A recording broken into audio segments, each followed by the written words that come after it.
हमर तोरे जोड़ी बनल रहत के जहां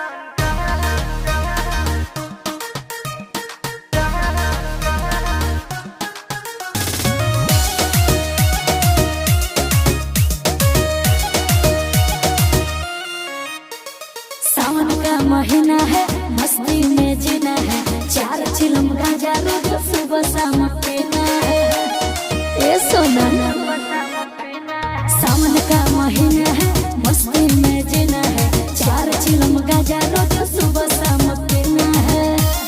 सुनो मैं तो भोला भोला तू सुबह शाम जी हमर तोरा जोड़ी बनल रहत के जहां। अच्छा योगी भांग करे भोला जी के दान। साचो हमर तोरा जोड़ी बनल रहत के जहां। गाजा योगी भांग करे भोला जी के दान। जाओ भोले बाबा।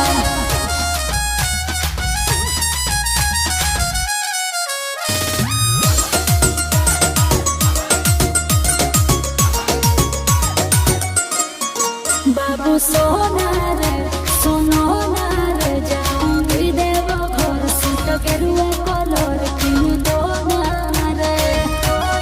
ए बाबू सुन ना जन कहले सोला सुमारी गे मम्मी हो बाबा से हमर प्यारी गे।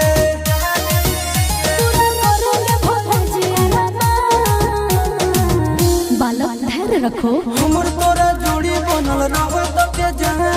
गाजा योगी भांग करे भोला जी के दान। हमर तोरा जोड़ी बनल रहत के जहां। गाजा योगी भांग करे भोला जी के दान।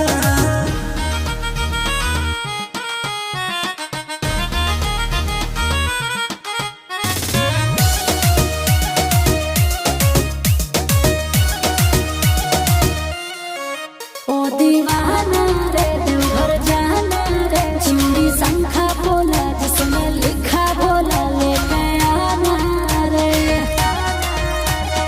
ए बाबू घर ले बैया जे हम गाड़ी गे। साचो जीवन बाबा के दुआरी गे। जय हो चिंटू आशीष बाबा के धरो ध्यान।